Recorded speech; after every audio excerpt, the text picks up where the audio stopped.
Hello and welcome to कड़क cricket. मैं हूं आपके साथ पंकज भार्गव। देखिए ऑल ब्लैक कौन है?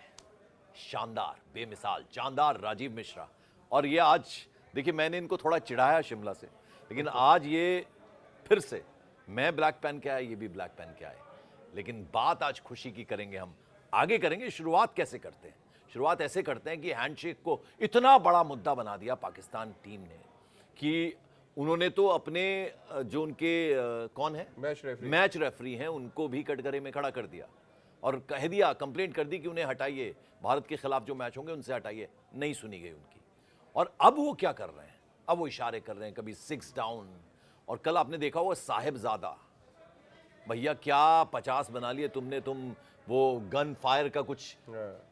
क्या लगता है राजीव आपको, इनके खिलाफ एक्शन नहीं होने चाहिए? कोड ऑफ कंडक्ट में आता है या नहीं आता है मुद्दा? देखिए, भारतीय टीम वैसे तो बहुत दरिया दिली दिखाती है, लेकिन कल जो कुछ किया है पाकिस्तान ने, बहुत सीरियस ऑब्जेक्शन है उस पर। और मुझे लग रहा है टीम मैनेजमेंट, भारतीय टीम के गौतम गंभीर और बाकी लोगों को एक एप्लीकेशन तो देनी चाहिए आईसीसी के पास, क्योंकि ये जो जिस तरह का जेस्चर पाकिस्तान ने दिखाया, वो तो सीधा सीधा कहते हैं ना कि आपको उकसाने वाली बात थी। कि आपको पिन मार रहे थे बार बार। देखिए, बैट बॉल में टसल चलता है, आप बॉलिंग कर रहे हैं वो टसल चलता है, लेकिन आप बाउंड्री लाइन पे खड़े हैं, वहाँ पे इशारे कर रहे हैं, आपने 50 रन खाली बनाया है और आपने लिटरली उसको चलाया है। जैसे आपको झटके लगते हैं ओरिजिनल, अगर आप देखें AK-47 या AK-56 जो चलती हैं, और ऑटोमेटिक जैसे लग रहा है कि हम इनके क्रिकेटर्स खाली यही काम करते हैं, या तो क्रिकेट खेलते हैं या गन चलाना सीखते हैं। क्योंकि वो जो जेस्चर था वो क्रिकेट कहाँ खेलते हैं अब? हाँ, आप क्रिकेट भी कहाँ खेलते हैं, बिल्कुल सही कहा पंकज भाई आपने, क्रिकेट कहाँ खेलते हैं। तो ये दूसरी प्रैक्टिस है कि क्रिकेट कल के बंद हो जाए तो फिर ये, और वो जिस खेल की तरफ आप इशारा करते हैं वो भी कहाँ हमसे अच्छा खेलते हैं। हाँ, वो भी कहाँ हमसे अच्छा खेलते हैं, लेकिन अब वहां भी हमने नाको चने चबवा दिए, यहां भी नाको चने चबवा दिए। एक बात और मैं कहना चाहूंगा आपसे राजीव, वो ये कि जो प्रेस कॉन्फ्रेंस सूर्य कुमार यादव ने गई, राइवलरी शब्द से उनको अचानक से बहुत गुस्सा आया। उन्होंने कहा काहेगी राइवलरी? 13-1 10-1 ऐसा उन्होंने गिना दिया, तो काहे की राइवलरी? ये तो नूरा कुश्ती हो चुकी है पंकज भाई, ये कोई फाइट थोड़ी ना है। फाइट तो वो होती है जहाँ पे आपको टसल चल रहा हो, जो राउंड चलते हैं। जैसे सपोज बॉक्सिंग में की बात कर लें, अगर 7 राउंड है तो 3-3 बराबर है, या 4-3 चल रहा है, उसका मजा एक अलग है। ये राइवलरी किस बात की है? एक तरफ नंबर्स बढ़ते जा रहे हैं और एक तरफ से वो 0-1 पे भी नहीं तब्दील हो रहा है। तो इशारे तो हम लोग भी कर सकते हैं, लेकिन वो कहते हैं ना कि बड़कपन दिखाते हैं हम लोग कि हाँ ठीक है, मैदान की बात मैदान पे रह गई।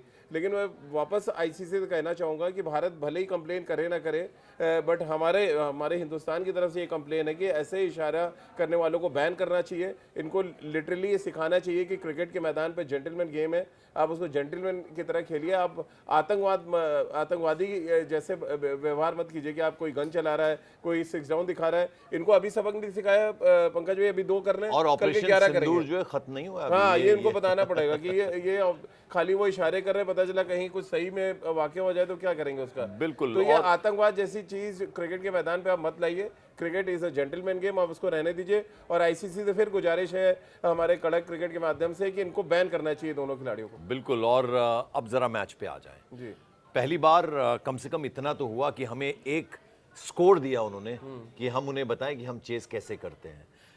तो कुछ गेम में इंप्रूवमेंट नजर आई आपको? देखिए इंप्रूवमेंट क्या, वो तो ईश्वर ने स्क्रिप्ट लिखी थी कि हमें ही जीतना है। नहीं, हमने बहुत खराब क्रिकेट खेली थी। देखिए, 5 हमारे पे बाद में आएंगे, पहले जरा पाकिस्तान की बात नहीं, पाकिस्तान ने आपको अच्छा इसलिए लग रहा है कि हमने खराब खेला। हम कैचेस नहीं छोड़ते तो वो 170 पे नहीं पहुंचते। जिस बंदे ने वो AK-47 चलाई, साहिबजादा फरहान जो है, उनके तो 3 कैच छोड़े हमने, जीवनदान मिलते गए। तो जब आप कैचेस छोड़ते वो कल सूर्य कुमार यादव से सवाल पूछा गया तो उन्होंने कहा कि हाँ वो क्लास ली जाएगी, वो बटर बहुत हाथ में लगा हुआ था।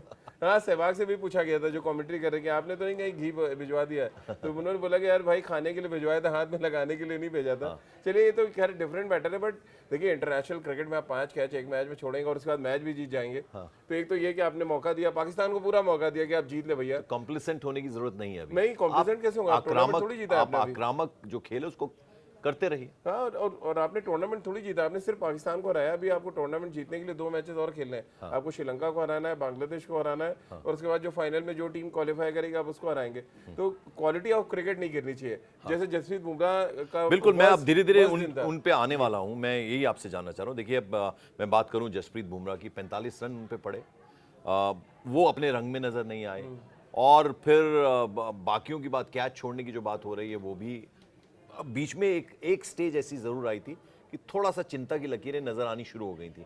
वो एक जब हम गेंदबाजी कर रहे थे तब भी और जब बल्लेबाजी कर रहे थे तो वो स्टेज आ गई थी एक बार। लेकिन जिस तरह का जो ओपनिंग पेयर था हमारा, एक बार फिर से 6 मार के दिखा दिया अभिषेक ने कि वो क्या है। देखिए वो तो स्टेटमेंट शॉट्स हैं उनके। वो आके पहली बॉल से कल मैं दानिश कनेरिया से बात कर रहा था, उन्होंने तो साफ कहा कि भारतीय टीम ऐसा लग रही है बुलडोजर छोड़ देती है पाकिस्तान पे, जो आके सीधे मतवाली चाल से चलता है और जेसीबी जैसे चलता है, तोड़ता फोड़ता निकल जाता है। कह रहे हैं तो वो बुलडोजर की तरह अभिषेक शर्मा बैटिंग कर रहे हैं पाकिस्तान के खिलाफ। और वो देखिए पहली बॉल पे उन्होंने चौका मारा था, अगली बॉल पे उन्होंने अब दूसरे मैच में छक्का मार दिया, और अब तीसरे मैच की शायद नौबत ही नहीं आएगी क्योंकि क्वालिफाई पाकिस्तान करना बहुत मुश्किल है उनके लिए। तो जिस तरह से अभिषेक और शुभमन गिल ने बल्लेबाजी की है वो मतलब बेमिसाल थी। और देखिए इवनली मैच पॉइस था। अगर आप 9 ओवर में देखें तो 90 रन पाकिस्तान ने भी बनाए थे। सैम अयूब और जब साहिबजादा फरहान खेल रहे थे तो उनको भी मौका था, वो चाहते थे उसको डबल अप करते और 200 बनाते और भारत को आप प्रेशर में डालते। नहीं, सवाल मैंने इसलिए पूछा कि अभिषेक जो पहली गेंद पे चौका मारा था पिछली बार शाहीन अफरीदी को, इस बार जो 6 मारा, वो क्या दिखाता है? वो ये दिखाता है कि बॉलर की कोई प्लानिंग नहीं है और बैट्समैन पूरी तरह से तैयार होकर आ रहा है। क्योंकि अब यॉर्कर के सहारे आप बहुत प्रिडिक्टेबल हो रहे हो। अब प्रेडिक्टेबल इसलिए हो गए कि अब जो पहला मैच था उन्होंने पहली गेंद निकल के मार दिया, उन्होंने सोचा अगली बाउंसर मारेंगे अगले मैच में। अब उनको पता नहीं, बैट्समैन अपनी तैयारी के साथ आया, वो क्रीज पे ही खड़ा रहा, उसको पता है शॉर्ट बॉल आएगी, उसने खाली सीधे दिशा दिखानी थी, फाइन लेग पे छक्का हो गया। तो ये दिखाता है कि आपका बेसिकली दिमाग काम नहीं कर रहा है, आप मानसिक रूप से, वो कहते हैं ना, मनोचिकित्सित भी जोड़ दिया पाकिस्तान टीम के साथ, लेकिन फिर भी इलाज नहीं कर पाए। तो ये बेसिकली पाकिस्तान के गेंदबाजों का, उनके खिलाड़ियों का इलाज ही नहीं है कोई। And you know the best thing about both of them when they were playing, वो कॉम्प्लीमेंट कितने खूबसूरत तरीके से शुभमन गिल कर रहे थे। यानी उनको पता था कि वो एग्रेशन है उस खिलाड़ी का और वो उसको उसी ढंग में खेलने देते हैं, और एक तरफ आराम के साथ दूसरी तरफ शुभमन गिल खेल रहे थे, और उनको जब जब एग्रेशन की जरूरत थी वो एग्रेशन भी दिखा रहे थे। तो बहुत अच्छा बैलेंस नजर आ रहा था। और सूर्य कुमार यादव ने कहा कि आग और बर्फ है दोनों, जब वो बैटिंग कर रहे थे कि एक तरफ अभिषेक शर्मा का इतना रौद्र रूप देख रहे थे, वहीं शुभमन काम और कूल और बहुत क्रिकेटिंग शॉट्स उन्होंने खेले। तो ऐसा कॉम्बिनेशन आपको चाहिए। यही काम संजू और अभिषेक जब करते थे तब हमने देखा था। तो ये कमाल की जोड़ी है। और देखिए उन्होंने इंटरव्यू में भी कहा कि 12 साल से एक साथ खेल रहे हैं। जब 12 साल के थे वो लोग, तो 12 साल से अगर क्रिकेट एक साथ खेल रहे हैं और बचपन से ही आंखों ही आंखों में सारा इशारा हो जाता है कि आज मेरी लग रही है भाई, तू आराम से खेल ले, और या आज आपकी लग रही है तो मैं आराम से खेल लेता हूँ। तो यही तो खूबसूरती होती है ओपनिंग जो पेयर की। और जितनी दिग्गज आप पेयर्स देखेंगे ओपनिंग में, ये क्वालिटी हमेशा रही कि एक दूसरे को समझते हैं। अब जो बल्लेबाजों की बात हो रही है, कहीं ना कहीं कंसर्न है आपको लगता है सूर्य कुमार यादव भी उस रंग में नजर नहीं आ रहे, संजू सैमसन भी उस रंग में नजर नहीं आ रहे? यानी कॉम्प्लीमेंट करते जाना चाहिए। इतना solid on papers and on field भी हमने देखा है कुछ कहीं ना, क्योंकि अभी मुकाबला जो है पाकिस्तान जैसी फिजड्डी टीम से हो रहा है। आप कहते हैं अफगानिस्तान से डरने की जरूरत है, श्रीलंका, बांग्लादेश, यानी ये टीमें भी बहुत अच्छा कर रही हैं। हाँ देखिए अफगानिस्तान तो सुपर 4 क्वालिफाई नहीं कर पाया, लेकिन अब जो 2 मैचेस हैं उनमें उनके लिए तो आपको अच्छा करना ही पड़ेगा, क्योंकि अभी भी आपको कम से कम 2 में 1 मैच आपको जीतना है फाइनल में आने के लिए। तो वो करना पड़ेगा। देखिए सूर्य कुमार यादव का फॉर्म निश्चित रूप से बहुत कंसर्न है, क्योंकि ये सिर्फ मामला एशिया कप का नहीं है।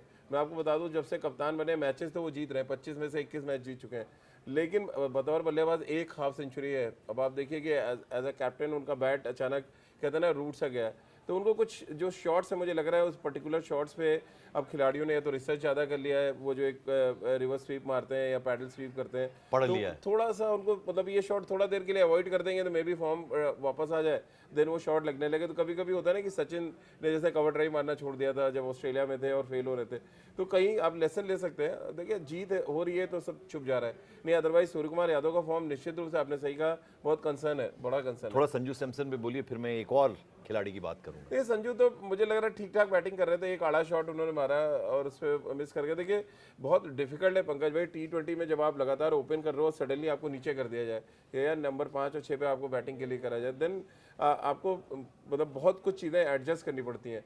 किस फ्लो में आपको खेलना है, कैसा स्टार्ट आपको मिला है, उसको आपको गिरने नहीं देना। तो कई चीज़ों को लेके चलना पड़ता है। जो उस नंबर पे नहीं बैटिंग कर रहा है उसके लिए बहुत दिक्कत है। तो संजू में भी जैसे जैसे मैचेस आगे बढ़ेंगे, अगर उनको फिक्स कर दिया जाएगा कि आप मिडिल ऑर्डर में खेलेंगे, तो वो मुझे लग रहा है अच्छा करेंगे। अब देखिए मैं सवाल एक अलग ढंग से पूछूंगा राजीव आपसे, मजा आता है आपके साथ सवाल पूछने का। वो सवाल ये है कि देखिए अमिताभ बच्चन सुपरस्टार थे, लेकिन विनोद खन्ना, धर्मेंद्र, राजेश खन्ना भी सुपरस्टार थे, जितेंद्र, सबका अच्छा अच्छा काम था। तिलक वर्मा, ठीक है शुभमन गिल और अभिषेक ने अपना काम किया, लेकिन तिलक वर्मा को हम कैसे भूल जाएं? नहीं भूल बताइए सकते। जरा उस खिलाड़ी के बारे में बताइए। देखिए इतने आपने हीरोज का नाम ले लिया, कुछ कैरेक्टर आर्टिस्ट होते हैं जिनको आप भूल नहीं सकते। जैसे परेश रावल को आप नहीं भूल सकते जब आप हेरा फेरी याद करेंगे। और इसी तरह से अमरीश पुरी को आप कभी नहीं भूल पाएंगे जब आप मिस्टर इंडिया याद करेंगे। तो वो अलग अलग कैरेक्टर्स हैं जो अपनी मिसाल एक बना जाते हैं। हीरो चाहे कोई भी रहा वो हो। डायलॉग बोलिए ना, मिस्टर इंडिया का जिक्र किया आपने, बोलिए बोलिए जरा। मोगेम्बो खुश हुआ। हाँ, तो खुश किया तिलक वर्मा ने हमें। जी हाँ, खुश तो गया, बहुत अच्छा। मतलब ऐसा बैट्समैन चाहिए जो मतलब मैच को निकाल के ले जाए। आपको सडनली एक दो विकेट गिरे, थोड़ा पैनिक सा हमारी लगा था। दिल की धड़कनें थोड़ी बढ़ रही थी, हाँ, वही लेकिन panic सा लेकिन हुआ थोड़ी देर के लिए। उनके उनके चेहरे पे कहीं दिखा नहीं वो। छक्का मारा उन्होंने शाहीन अफरीदी को, देखिए मतलब कमाल था। और वो उनका फोटे है, शॉर्ट बॉल अच्छा खेलते हैं वो। और वो उन्होंने दिखाया। और देखिए जो जो कहते हैं ना क्वेश्चन मार्क्स थे कुछ खिलाड़ियों पे, वो सब प्रूव कर रहे हैं आके। और ये अच्छी बात है कि कंपटीशन इंडियन क्रिकेट में और बढ़ता चला जा रहा है। बल्लेबाजों का जिक्र कर लिया हमने, अब जरा गेंदबाजों पे आए। 45 रन ठोक दिए जसप्रीत बुमराह को। उनका एक टेरर है, क्या उन्हें भी पढ़ना शुरू कर दिया है बल्लेबाजों ने? और दूसरा, कुलदीप यादव भी उस कलर में नजर नहीं आए, या ये कहें कि बैटिंग पिच थी, क्या ये बोलने से ठीक हो जाता है, सारा मामला खत्म हो जाता है? मुझे जो लग रहा है पंकज भाई कि जसप्रीत बुमराह को T20 थोड़ा खिलाना कम करना चाहिए एक तो, क्योंकि ओवरबर्डन्ड है। हाँ, क्योंकि देखिए कुछ उन्होंने इंग्लैंड में टेस्ट मैच खेला था, बीच में कोई मैच नहीं खेला, सीधे आपके T20 खेल रहे हैं। और रस्टीनेस उनकी बॉलिंग में नजर आ रही है। कि मतलब वो रिदम नजर नहीं आ रहा, जैसे उनका बॉल हाथ से छूटता था, वो चीजें दिख नहीं रही है। तो मैं तो पहले दिन से कह रहा हूँ कि मेरी पहली चॉइस अगर आप T20 पूछेंगे जो अर्शदीप को मैं खिलाता, तीनों मैच खिलाता। तो अब जसप्रीत बुमराह में भी आप देखेंगे बांग्लादेश और जो श्रीलंका से मैचेस हैं हमारे, में भी उनको रेस्ट दिया जाए और अर्शदीप को खिलाया जाए। और वो अगर दोनों मैच में अच्छा करते हैं, मे भी फाइनल भी कुलदीप भी ऑफ कलर नजर आए थोड़ा। वो थोड़ा तेज डाल रहे थे। मैं कल बताया, जैसे कि दानिश से कनेरिया से बात कर रहा था, बहुत माने जाने स्पिनर रहे हैं। उन्होंने कहा बहुत तेज डालने की कोशिश कर रहे हैं, उनको थोड़ा हवा में छोड़ना चाहिए। जब ऐसा विकेट मिले जहाँ पे बैटिंग थोड़ा इजी हो, तो आप थोड़ा छोड़ के डालेंगे तो स्पिन होने का बॉल मौका मिलता है, जो शायद कुलदीप ने नहीं किया। बट वो कहते हैं खराब दिन जैसा आप मान वो कॉम्प्लिसेंट होने की बात जो मैं कर रहा हूँ राजीव, वो इसलिए कर रहा हूँ, कल मैंने सूर्य कुमार यादव के चेहरे पे ना एक मुस्कुराहट देखी, जैसे ही वॉज वेरी कॉन्फिडेंट कि हम तो जीतेंगे ही जीतेंगे, कोई बात नहीं, 2 खिलाड़ी आउट हो गए, 3 आउट हो गए, 4 आउट हो गए, उनके इत्मीनान जो था। लेकिन वो खतरे की घंटी भी हो सकता है। इतना इत्मीनान, इतना ये कॉन्फिडेंस और ओवर कॉन्फिडेंस के बीच बड़ी थिन लाइन है। अच्छी बात है कि सारे खिलाड़ी कंट्रीब्यूट करते हैं, ऊपर के चल गए, बीच में नहीं चले, आखिर के चल गए, ऊपर के नहीं चले तो बीच के चल गए, है ना? वो बहुत अच्छी सिचुएशन होती है कि भैया बड़ी आप रहते हैं। लेकिन मुझे लगता है कॉम्प्लिसेंट बहुत ज्यादा तो नहीं हो रहे कहीं, उसका ख्याल रखना होगा। बिल्कुल रखना पड़ेगा। देखिए, और ये मल्टीनेशनल टूर्नामेंट है, अब ऐसा नहीं कि सिर्फ पाकिस्तान को हराने आप गए हैं वहाँ पे। वो पाकिस्तान से हो सकता है कि हम सिर्फ इंडिया को हराने हैं। हम ऐसा नहीं सोच सकते। हमें वर्ल्ड कप की अपनी तैयारी देखनी है। 2026 में सिर्फ 5 महीने के बाद आपको T20 वर्ल्ड कप खेलना है। और इसीलिए जो आपने कहा बिल्कुल ठीक है, कंसर्न होना चाहिए हर एक डिपार्टमेंट में। आपको अपनी चीज़ें ठीक करनी है, फील्डिंग है या बॉलिंग है या बैटिंग में जो मिडिल ऑर्डर में लैप्सेस हो रहे हैं, तो वो आप ठीक करेंगे तभी आप वर्ल्ड कप देखिए। तो एशिया कप छोटा टूर्नामेंट है, यहाँ ये जो 5 कैचेस छोड़े या 50 रन दे रहे हैं वो बच जाएंगे। लेकिन बड़े टूर्नामेंट में बड़ी टीमें आपको छोड़ेंगी नहीं। तो उसके लिए आपको प्रिपरेशन यही से शुरू करना पड़ेगा, जो बचे हुए आपके 2 मैचेस हैं और प्लस फाइनल। और पूरी यूनिट की बात करें तो यूनिट में देखिए फिर फील्डिंग बहुत बड़ा कंट्रीब्यूट करता है। मतलब आप बल्ले से रन नहीं बनाते तो इतने कैचेस पकड़ लेते हैं, इतना कुछ कर लेते हैं। तो मुझे लगता है कि फील्डिंग पे कुछ काम होना चाहिए, डांट पड़नी चाहिए। सूर्य कुमार यादव ने कहा कि हाँ क्लास लगनी चाहिए, लगेगी। हाँ, एक खराब दिन था। मुझे लग रहा है भारतीय टीम की फील्डिंग का स्टैंडर्ड बहुत हाई हो चुका है इधर बीच, बट वो कहते हैं खराब दिन अच्छा, यूं कैच पकड़ना और यूं कैच पकड़ना जरा वही फर्क है, टेक्निकली फर्क है। जब आप कहते हैं ना ऊपर से थोड़ा बॉल आ रहा होता है तो आप इधर से लेते हैं, अदरवाइज जब थोड़ा आप बॉल के नीचे आ जाते हैं देन आपका ये जो कटोरे का शेप बनता है। ऑस्ट्रेलियंस को आप देखेंगे तो वहाँ यहाँ का भी कैच वो ऐसे लेते हैं, उनकी प्रैक्टिस ऐसी। तो वो फिंगर्स अब जितने भी ऑस्ट्रेलिया के फील्डर देखेंगे वो इधर का कैच भी यहाँ पे आपको लेते दिखेंगे, ऐसे कोई नहीं जाएगा। अजहरुद्दीन को मैंने देखा है बहुत, उन्होंने कैचेस ऐसे बहुत पकड़े हैं, मतलब उनसे बढ़िया फील्डर तो मैंने देखा नहीं। लोग जडेजा की बात कर ले या सुरेश रैना की बात करते रविंद्र जडेजा की बात। हैं, हाँ, लेकिन मुझे लग रहा है कि इंडियन क्रिकेट में या हिस्ट्री ऑफ क्रिकेट में अजहरुद्दीन जैसा फील्डर मैंने नहीं देखा जो मतलब कमाल की कैचिंग वैसे कवर पे थ्रू हर जगह कहीं भी उनको करा दी, स्लिप में कहीं पर भी करा दी। तो मतलब वो ऑलराउंडर थे, फील्डिंग के ऑलराउंडर थे। तो फील्डिंग एक ऐसा एस्पेक्ट है, कहते हैं वो आपका दिन खराब है लेकिन कुछ कैचेस बहुत इजी छूटे हैं, वो चाहे अभिषेक हो या कुलदीप हो। तो ये बड़े इजी कैचेस छूटे हैं जो मतलब हैवीली कॉस्ट कर सकते थे आपको, वो तो शुक्र मनाइए। अच्छा, आपने अपने प्लेयर का तो नाम ले लिया, मेरे को बताइए जॉन्टी रोड्स अभी तक उनसे बेहतर कोई नहीं हुआ, ये मानते हैं? मैं अभी भी अजहरुद्दीन को ही मानता हूँ, क्योंकि देखिए जॉन्टी रोड स्पेशलिस्ट थे कि वो पॉइंट पे फील्डिंग करते थे खाली एक जगह पे। अब अजहर भाई को देख लीजिए, वो स्लिप पॉइंट पे लगा दीजिए, शॉर्ट लेग पे लगा लीजिए, स्लिप में लगा दीजिए, या डीप बाउंड्री पे लगा लीजिए, वो हर जगह मतलब कमाल के फील्डर थे। उनके बारे में तो फील्डिंग कोच भी अलग से होना चाहिए आपको लगता है? फील्डिंग कोच तो है हमारे साथ, नहीं, पर वो ट्रेनिंग उस तरीके से नहीं हो। हाँ ट्रेनिंग होनी चाहिए उस तरह से, और ये स्पेशलाइज जॉब होती है जो अपने सर्किल में फील्डिंग करते हैं या बाउंड्री पे करते चलिए, अंत भला तो सब भला। हैं। हाँ मैच हमारे पाले में आया, पाकिस्तान को फिर नाको चने चबवा दिए, और ये एक बार नहीं, दो बार नहीं, वो कप्तान ने प्रेस कॉन्फ्रेंस में बता दिया, जबरदस्त तरीके से हमारे खिलाड़ी खेल रहे हैं और ऐसा ही खेलते रहेंगे। एशिया कप घर आएगा हमारे, हम अब कम से कम इतने कॉन्फिडेंट हैं। तो एक नए मुद्दे पर फिर आपसे चर्चा करेंगे। फिलहाल ले रहे हैं आपसे इजाजत। Thank you so much.